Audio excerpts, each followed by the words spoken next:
All right, so we're shooting this in S-Log3. We got the FX6 over here, FX3 over here, and we're shooting this in 1080p, 10-bit color. This is the 50 megabyte one, and we're just trying to see, compare the two and see which one is better, I guess. Right, just looking at the monitors right now, honestly, the FX6 looks different than the FX3.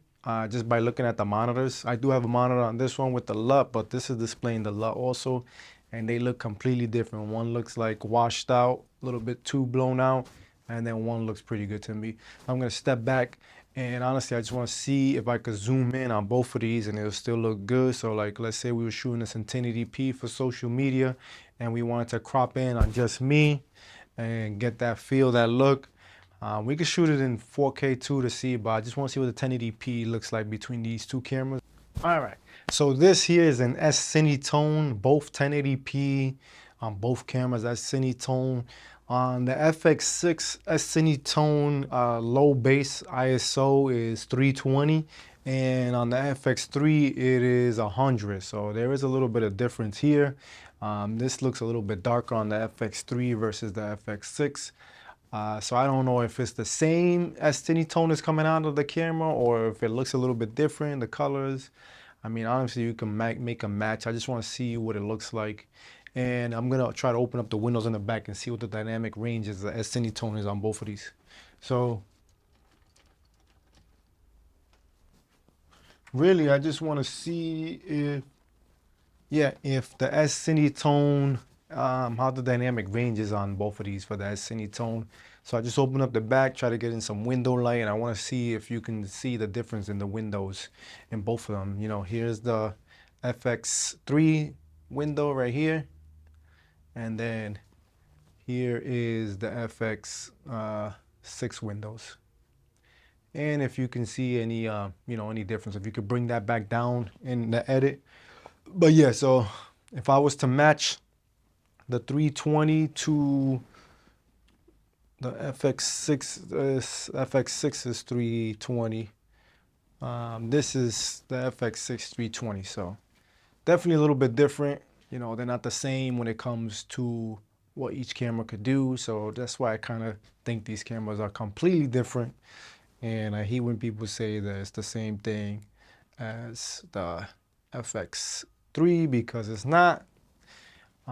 It may be the same sensor, but the processing inside of it is definitely different in both of these cameras. It's doing a completely different image to me, and it definitely looks completely different. I wouldn't say these two are the same camera.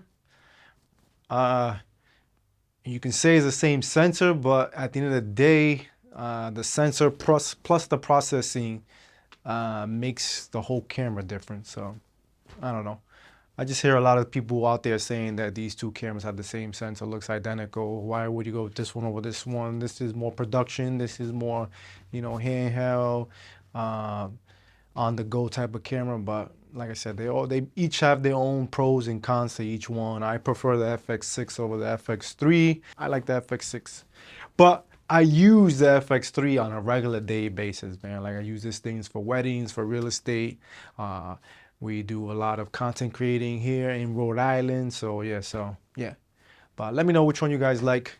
Like I said, I honestly picked the FX6 over the FX3. I just wish they would do two things to the FX6 to make it, the ultimate camera. And it could be done in two softwares, to be honest. One would be to add different codecs for the 4K. I love to shoot the 4K to have that, flexibility to crop in and post, but the file sizes are big, and some of the jobs that I do, I actually have to send in my footage, so I second shoot for other people. So sometimes they don't like these files being so big for 4K, and I completely understand. So that would be one. I know the FX3 has these really small files that you can actually, it's about half the files of the 4K SI in the FX6. So yeah, I can completely understand the files. I wish they would just have those different file formats in the FX6. That'd be a game changer. And then active stave, man. I don't understand why the active stave is not on the FX6. That's just software inside the camera that's doing that. So why can't we get the active state that the FX3 has? Like those two things on there would change this camera completely, and I think it would drive even the sales of this camera through the roof. People underestimate the 8-bit codecs that comes out of some of these cameras, and they think like 10-bit has to be, you know, the best one you can use. Honestly, man, the 8-bit out of the FX6 looks awesome, still works good. This is 8-bit right here, and that's cine tone, and you're still able to get, you know, good dynamic range, good shot here. So this is 8-bit. And now this is the 10-bit coming to the Sony FX6, and this is in the all-eye codecs, about double the file sizes. And I don't know if you can tell the difference, but can you tell the difference? This is the 10-bit coming out of FX6. Let me know, can you tell the difference? All right. So this here is in S-Log3, and this is the 8-bit codecs that comes out of the FX6. So we want to see what the FX6 looks like in the 8-bit codec. This is what it looks like.